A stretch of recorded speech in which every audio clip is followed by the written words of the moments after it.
eVisors. Great advice on demand. Welcome to another eVisors webinar. Today we're going to look at insights into a startup job, how to pick one, why to do a startup job, and how to market yourself. For today, we are very lucky to have with us Romanos. Romanos' background is originally in finance. He worked as an investment banker on Wall Street, as well as in private equity on Wall Street. And after that, he co-founded his own New York startup and has worked for two well-known venture-backed New York-based startups. He also has an MBA from Harvard and a Bachelor of Science from Columbia University, and he's available on the eVisors network. We are really happy to have him with us today. Well, thanks, Romanos, for taking the time.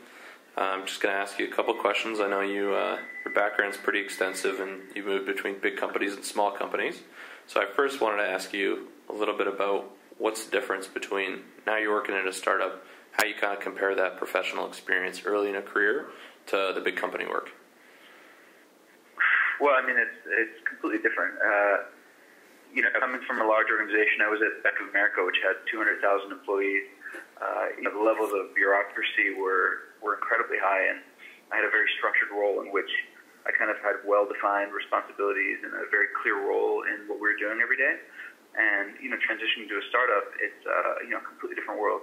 So I have full autonomy. I can do pretty much anything I set out to do. There's just so much work to be done at a startup that's growing that, it's kind of all hands on deck. So from that perspective, it's terrific, but at the same time, it's overwhelming because, you end up in this position of responsibility, and those that you take on are meaningful to the company. I mean, every dollar needs to be accounted for at a startup, and all our resources are strapped. So basically, you have to control your own time and put in effort where you think it's going to count the most, and there's no one watching over you. So it's liberating, but it's also pretty scary. A lot of responsibility involved. Is it good that you've worked at a big company before you go take on that free range? Well, in my case, it helps me appreciate it a whole lot more, and there's a lot that I can take from that. The transition is very difficult in some ways because the roles are just so different. But at the same time, there's a lot that I can take from the large organization that I've brought. When I joined, I was the 10th employee at a startup, and there weren't a lot of procedures in place and not a lot of process in place, which is great, but at the same time, I found us floundering a lot. So I took some of that structure and some of the procedures that I'd learned at working for a large organization and, put that into place, really formalize our Monday meetings, formalize our targets around marketing and product development, and basically just kind of professionalize the organization a bit. And I find that every person who comes from a large organization brings the best of that world with them and takes it, leaves behind all the bureaucracy and brings some of that professionalism to bear. Okay.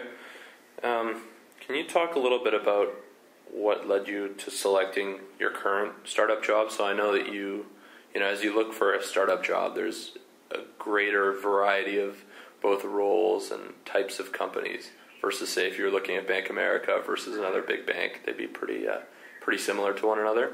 So can you talk about how you selected your current role and how you thought about different startups? Sure. So one of the first things was deciding, where I wanted to fit into a startup. Ironically, that's one of the toughest things to figure out is what job you actually want to do day to day. So having joined from a large company, a lot of these roles and positions were totally foreign to me.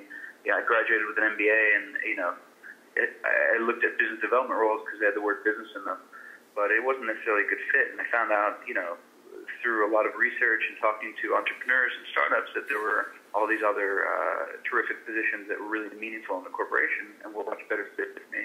Things like product management, marketing, and all sorts of stuff that I would have never thought about beforehand.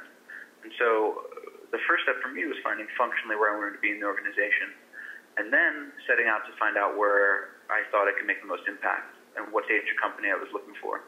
So I did a pretty extensive job search through my own professional network, personal network, job boards, and there was a lot of there were a lot of takeaways that I learned from that process, a lot of mistakes that I made that I wish someone would have sat me down beforehand and said, this is how you go about this job search, these are the companies you talk to, this is how you approach them.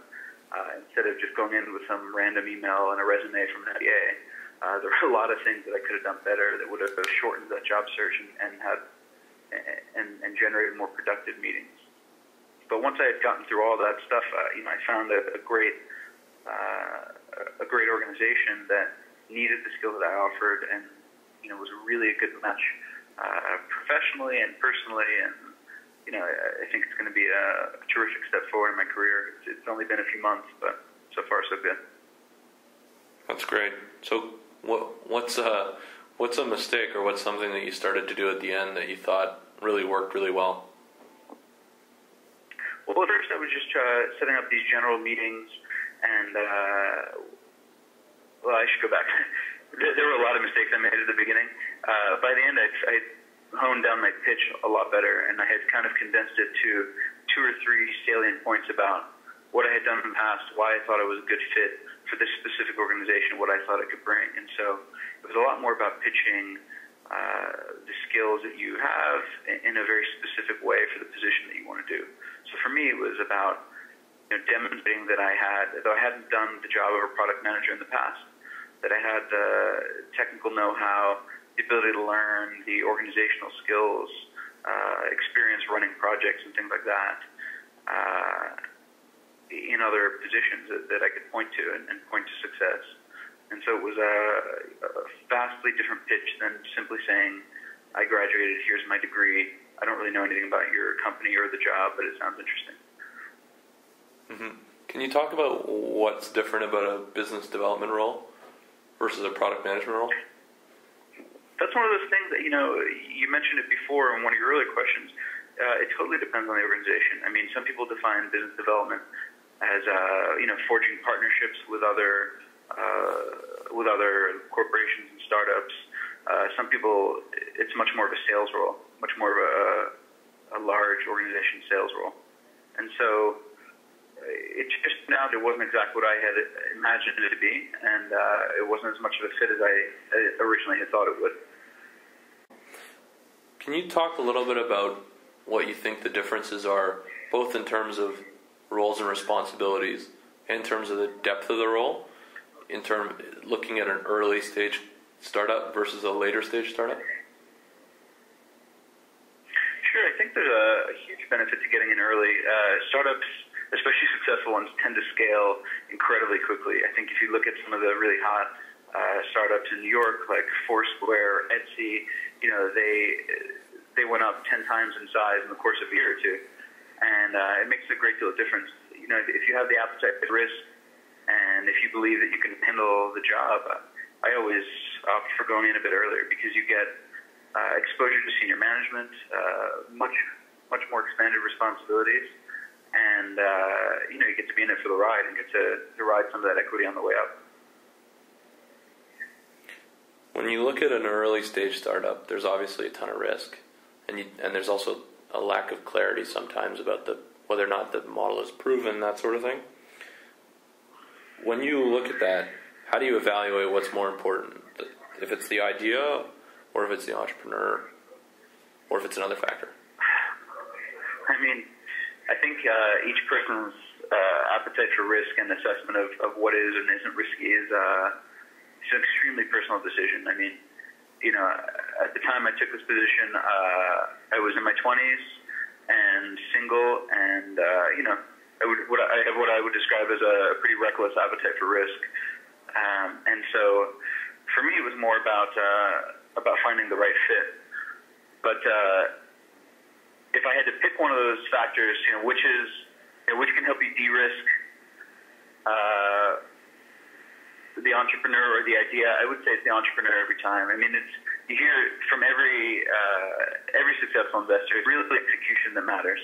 And even in the company I've been with, we've been going for 6 months now, and I've seen our business model change and morph over time. I've seen different ideas and partners come, but really what keeps us together, what keeps us raising money, what keeps us successful is the fact that we have a terrific CEO, terrific COO who are just doing incredible things with what they have, and really inspiring the team, keeping us on point, and getting us through the tough days.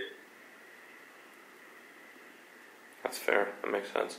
Can you talk a little bit about starting your own business? So you've now been part of this startup for a while. Do you think that's a really important part of starting your own business? Because a lot of people think, do I start a business myself, or should I go work for a startup for a while and then start a business? It's a really interesting thing. My goal had always been to start a business, and now that I've worked at a startup, I don't think I would have had as much success going directly to starting a company. And the reason is I don't have a deep domain expertise. For me, it's seeing a product go from the idea stage all the way to execution, to scaling, to generating revenue. It's been a totally eye-opening experience, and not ever having done that in the past, I think it's really given me a lot of takeaways for what I'll need when I get to the point that I want to build my own business. And so, I wouldn't trade it for anything in the world. I think there are some people who can go straight into it, but it depends on the role they want to have in their organization. For me, I envision myself being hands-on with the product, whatever it is that we're building in my next company. I envision being spearheading that development from end to end. And so this experience has been totally invaluable. So, in people who are in your shoes, or in your shoes where you would have been, what are some of the resources you think that they have available to them to be able to not make some of the mistakes that you might have made? Well, I mined through my network of people that I knew. I was finishing Harvard Business School and had a lot of classmates and people from the prior years who were doing this kind of work. But in reality, no one really sat me down and told me exactly what I needed to do and what steps I needed to take. And the career services offices were kind of clueless because this is not a traditional MBA role or traditional career path that people pursue.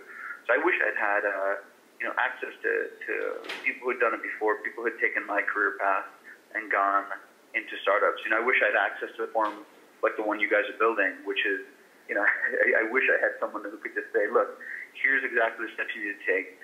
Here's who you need to talk to. Here are, the 10 places that you should spend your time. Here's the things to avoid. Because I did sink a lot of time into different types of resources that really just didn't end up panning out for me.